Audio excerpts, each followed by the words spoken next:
Communiqué du XAM, groupe suisse des Amis du Molosse, suite aux remises de peine dans le procès d'Oberglatt.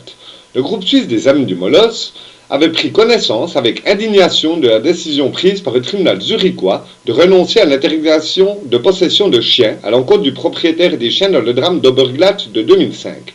Le XAM est de plus encore indigné que ce propriétaire puisse avoir l'outrecuidance de faire appel et d'avoir en partie gain de cause.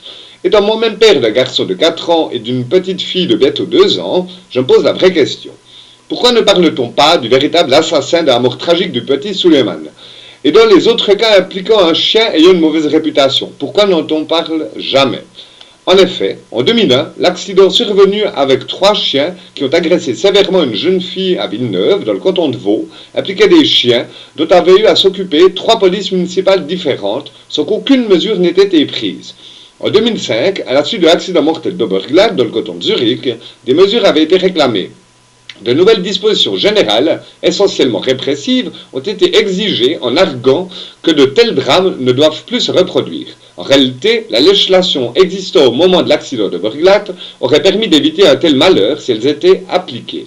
Il s'avère en effet que les agissements de détenteurs incriminés et ces chiens avaient précédemment déjà été dénoncés aux autorités. En vertu du droit existant, celles-ci avaient alors la possibilité d'intervenir, ce qu'elles n'avaient apparemment pas fait.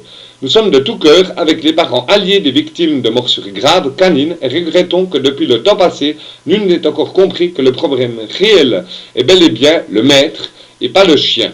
Il est en effet évident que certains médias, par populisme ou par envie d'une une faisant choc, choisissent justement le camp de certains pour dire que c'est un problème de chien et ne remarquent même pas, malgré les investigations, que c'est justement un problème de maître et que le chien n'est que l'outil. Merci. Pierre Beugli, président du groupe suisse des Amis du Molosse.